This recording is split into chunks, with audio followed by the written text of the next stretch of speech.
My name's Jeremy Balfour. I'm here representing the Scottish Council on Human Bioethics. And I really just want to make 3 points this morning. Assisted suicide is a very sensitive topic. We've already heard that from other presentations. And both sides of the argument come with passionate views, and we have to recognise that. And I think this type of conference helps us to be able to air these views and these concepts. Personally, I am very uncomfortable with the possibility of legalising assisted suicide in Scotland. And I really want to give 3 reasons for that before entering some kind of debate. I would like to agree firstly with Margot's point that she makes in her consultation document. Probably the majority of people in Scotland today, if you went and asked them on Princes Street in Edinburgh or in somewhere in Glasgow or anywhere, are actually in favour of the legal right. But I suspect part of that, and again it's a debatable point, but part of that issue is in regard to how people think they're going to die. Most people don't want to die in pain. Most people don't want to be forced to have treatment that they don't want. And so they think that will happen to them, and thus they jump to the next question and say, yes, well, I'm in favour of legalised assisted suicide. But I'm sure, as most of us know, doctors can never force treatment on a patient. Since the Bland case down in Liverpool, food and water are now seen as treatment. So even those cannot be forced upon a patient if they have the capacity to say no to that. And again, those of you within the profession will know that very few people, if any, have to suffer in pain. Even those in the most extreme pain can be offered some form of sedation to relieve the pain at the end.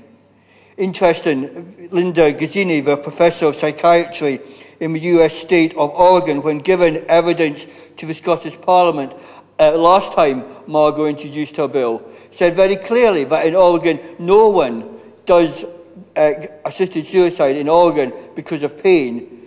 It's lots of different reasons they give. If you ask a question, you will get a certain answer. For example, if I ask the question, do you want to die in excruciating pain? Clearly, all of us would say no. If the second question was then, are you in favour of assisted suicide? The vast majority of people would say yes. However, if the question in the opinion poll was this, do you want to help your child to commit suicide? I suspect the vast majority of people would say no. But if the second question was then asked, are you in favour of assisted suicide? The vast majority, again, would be against it.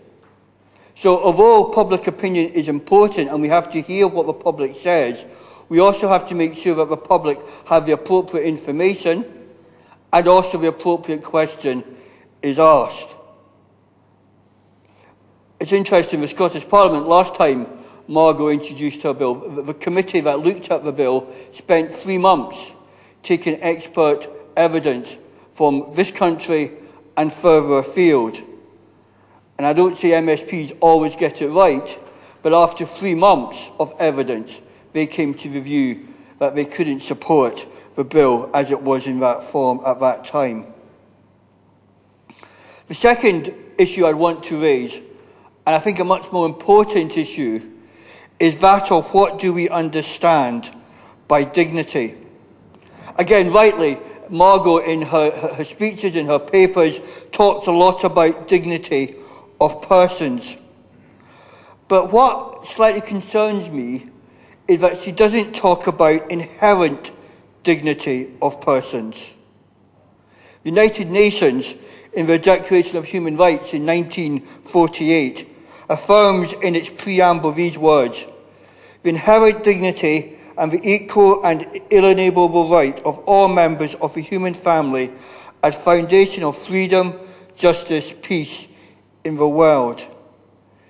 You see, I would want to argue from a moral, philosophical, legal perspective that dignity has to always be defined as inherent dignity. E.g., I can never lose my dignity, whatever state I'm in. Because if we don't understand inherent dignity and use that word, I believe we not only open a tin of worms on this issue, but actually on lots of issues. If I can lose my dignity, if I can be born without dignity, what does that do with people with severe physical or mental disability? That's why the Scottish Parliament is looking to address the subject of suicide rates in our country, because they believe, along with international treaties, that no one can ever lose their dignity. That's what makes us different, if you like, from the penguins or the polar bears. That each of us have an inherent dignity which cannot be measured, which cannot be looked at scientifically, but says that we are more than a pile of cells, that we believe that in ourselves. And to lose that inherent dignity, I believe, would open a door to major danger within our country. The final question I would like to ask, and interestingly, I think Margot and I come from slightly different political stands, but interestingly, on this one, we take a different view, and that is the autonomy of choice. Margot said that ultimately the individual must have the choice to decide when their life comes to an end, if that's what they want. But although autonomy is very important in medical ethics, although one of the key principles, which I think is helpfully being understood more and more, that the patient must be involved in what treatment they can have, autonomy is not by itself a right. We as a society do not say, for example, that you can drive down a one-way street the wrong way. The law will intervene to stop that. A case in France a few years ago that went all the way to the European court involved the very strange and slightly probably wrong sport of big men throwing dwarfs into a mat. And people went along, paid money, and enjoyed it. Now, the dwarfs were quite happy to be thrown as long as they were paid. And the big men were quite happy to throw the dwarfs as long as they were paid. But ultimately, the French court, and in fact the European court, said, although these were doing it willingly and out of choice and were not being forced, for the good of society, that activity shouldn't take place, and it was banned. You see, in this regard, society does put restraints on all of us.